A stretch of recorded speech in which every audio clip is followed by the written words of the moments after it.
Bonsoir, bonjour, selon le lieu où vous trouvez. Je suis vraiment honoré de pouvoir partager avec vous ces 15 minutes, on va dire, d'édification, d'exhortation.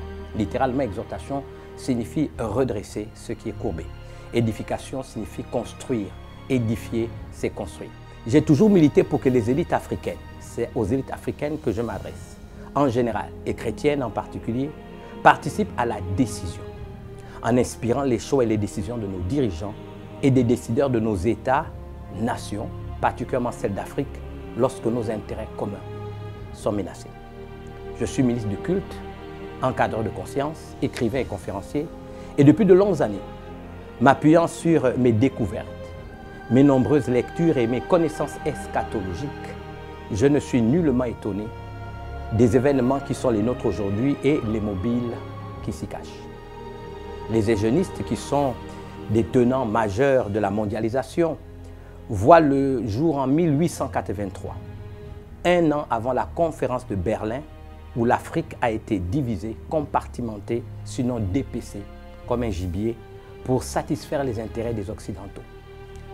Ils sont donc à l'origine d'un programme de réduction de la population mondiale, dont l'Afrique est la terre de prédilection, sur le fallacieux prétexte d'une meilleure économie. Permettez-moi donc de vous dire deux choses. La première, la présence de l'Église, dont la dispensation n'a pas encore disparu, ne peut pas donner au diable, à Satan, quel que soit le nom que vous lui donnez, le pouvoir d'agir librement sur la terre et sur les hommes en déployant toute son horreur. Ne vous souvenez-vous pas, j'ai lu ce texte merveilleux de Paul dans sa lettre à Timothée, 2 Timothée chapitre 2 versets 5 à 8, ne vous souvenez-vous pas que je vous disais ces choses alors que j'étais encore chez vous. Et maintenant, vous savez ce qui le retient, donc qui retient l'antéchrist, qui retient le diable, afin qu'il ne paraisse qu'en son temps, car le mystère de l'iniquité agit déjà, nous le voyons. Il faut seulement que celui qui le retient, l'Église, encore ait disparu. Et alors paraîtra l'impie que le Seigneur Jésus détruira par le souffle de sa bouche et qu'il anéantira par l'éclat de son avènement. L'Église donc sur terre agit comme un sel pour arrêter toute corruption. Si nous ne jouons pas notre rôle de sel en rapportant espoir et goût à la vie à nos contemporains, alors les vérités auxquelles nous croyons, les principes scripturaires auxquels nous avons décidé de fonder nos vies, personne n'y croira. Nous sommes également la lumière du monde pour éclairer, orienter, inspirer ceux et celles de notre génération. Vous savez, je ne suis pas dans la posture où je demande aux gens de prier sans prier moi-même. Ce n'est pas en demandant aux gens de prier que nous prouvons aux gens que nous prions. J'incite les gens à prier et à prendre au sérieux les temps qui sont les nôtres aujourd'hui sans pour autant créer dans vos cœurs psychose, confusion ou participer à ce que j'ose appeler l'envoûtement collectif. Je reste persuadé, et permettez-moi de le redire encore une fois, que la prière est la réponse. Mais l'action et la solution, c'est dans ce cadre, en m'adressant aux élites africaines en général, et chrétiennes en particulier, de notre continent, à nos dirigeants, à nos cadres, à nos élites, à nos leaders, et particulièrement ceux également des communautés religieuses, je lance un appel à la cellule d'alerte. La cellule d'alerte, ou la cellule dans sa notion, est un groupe de personnes ayant certaines unités et qui constituent un groupe d'intérêt commun. L'alerte, quant à elle, se définit comme un signal qui prévient d'un danger particulier, d'une menace soudaine qui nécessite une anticipation, je veux parler même de la prospective, c'est-à-dire qui comprend les causes et anticipe sur l'avenir.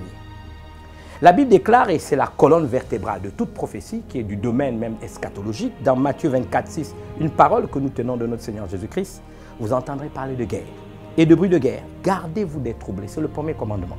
Car il faut que ces choses arrivent. Ces choses que nous vivons, se devaient d'arriver. C'est ça, nous ne sommes pas étonnés. Il faut que ces choses arrivent. Mais ce ne sera pas encore la fin. Une nation s'élèvera contre une nation, un royaume contre un autre royaume. Il y aura en divers lieux des famines et des tremblements de terre. Tout cela ne sera que le commencement des douleurs. Je voudrais ajouter à cela Apocalypse chapitre 18, versets 1 à 3. Après cela, je vis descendre du ciel un autre ange qui avait une grande autorité. Et la terre fut éclairée de sa gloire.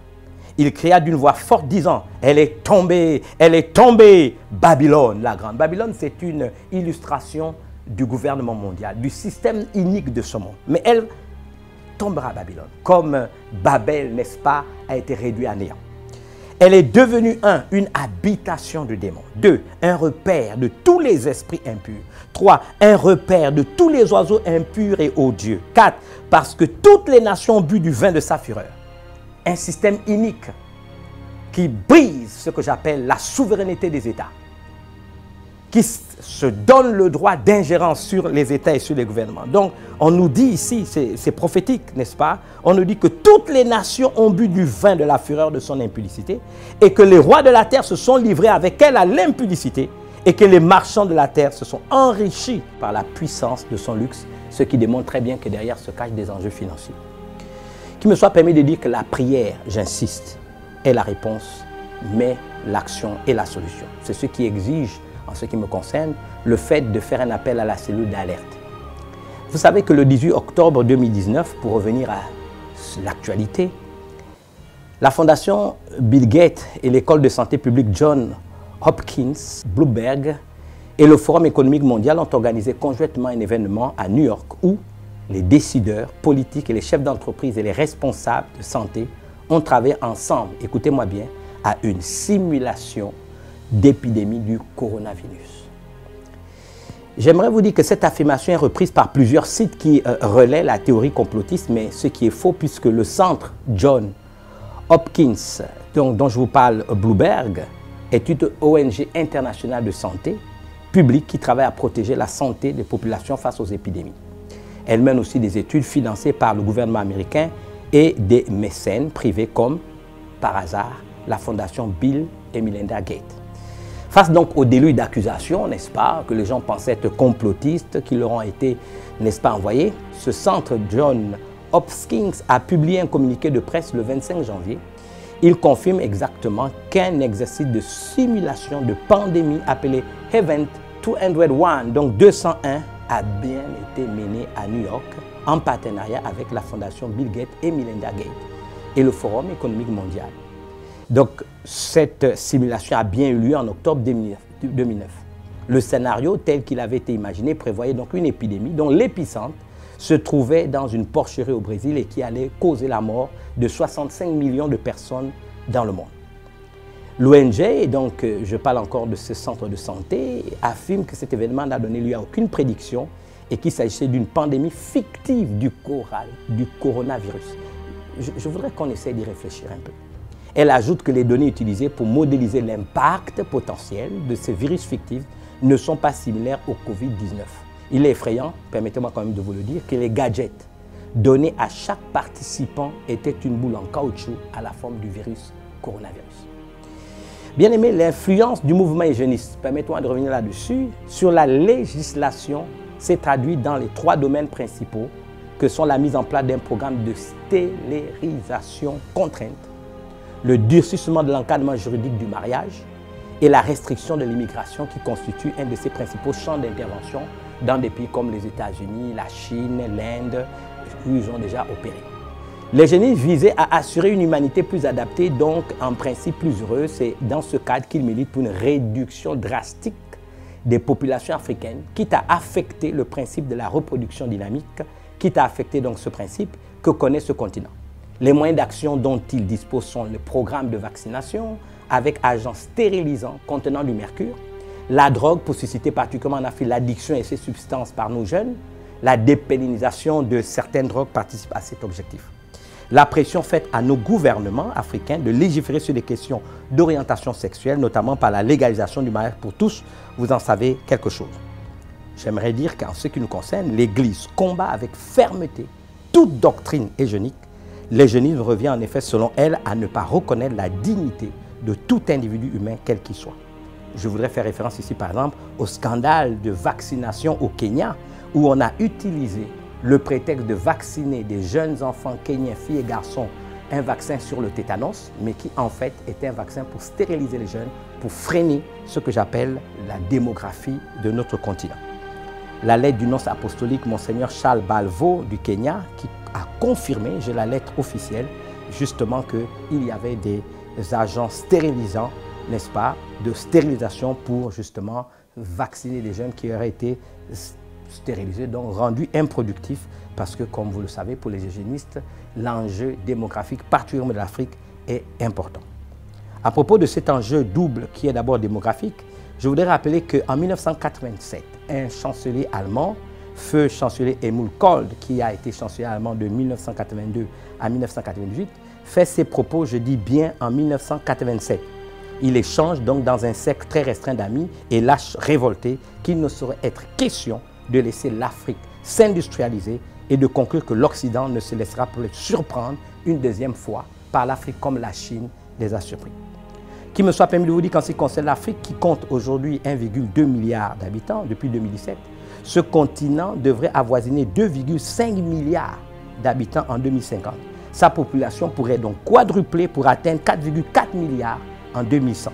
Ceci malgré le sida et tous les poisons qu'on nous envoie dans le continent. Alors, vous imaginez donc qu'un homme sur 6 vit aujourd'hui en Afrique, plus d'un sur 3 vivrait dans le siècle prochain. Il faut donc ajouter à cela qu'à partir de 2035, par exemple, près de 44% de la population mondiale sera formée de jeunes Africains et cela fait peur à l'Occident. Donc l'Occident considère ces données comme étant géostratégiques et du domaine de leur survie, sinon de leur positionnement en tant que puissance économique militaire qui menace sa position mondiale. Les eugénistes donc œuvrent à faire en sorte que l'Afrique ne parvienne pas à jouer un rôle de premier plan pour toutes les raisons qui ont été présentées ici et dont nos dirigeants et nos gouvernants se doivent d'en être avertis. Je voudrais parler de l'enjeu financier. La vente des vaccins, notamment aux pays africains, régénérera des coûts financiers énormes. Nos États et gouvernements doivent réfléchir à 2 fois avant de s'ouvrir aux prêts financiers des pseudo-partenaires au développement.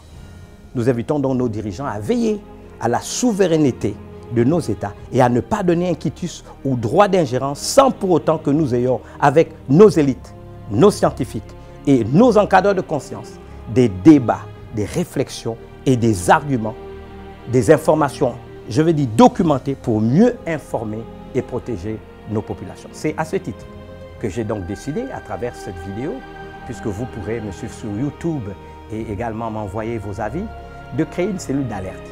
Notre responsabilité est d'inspirer les choix et les décisions de nos dirigeants. Nous n'avons pas à nous opposer à nos dirigeants, ils sont au front et dans, je dis, des positions très délicates et très difficiles, du fait des accords internationaux, du fait des alliances avec des pays occidentaux. Mais notre responsabilité est de faire en sorte que, au-delà de nos convictions politiques, parce que je ne suis pas dans le domaine de la politique, nous puissions veiller sur les intérêts de notre continent et en tant qu'élite, réfléchir, parler ensemble, communiquer, échanger nos informations, mettre en place une banque de données qui permettra à l'ensemble de nos élites d'être source d'inspiration pour nos dirigeants et pour que l'Afrique ne sombre pas dans ce plan machiavélique. Je suis pleinement convaincu que la main de Dieu est sur nous et qu'une fois encore, il confondra ceux qui nous en veulent du mal. Que Dieu vous bénisse et surtout ayez conscience que le regard de Dieu est sur vous. Merci.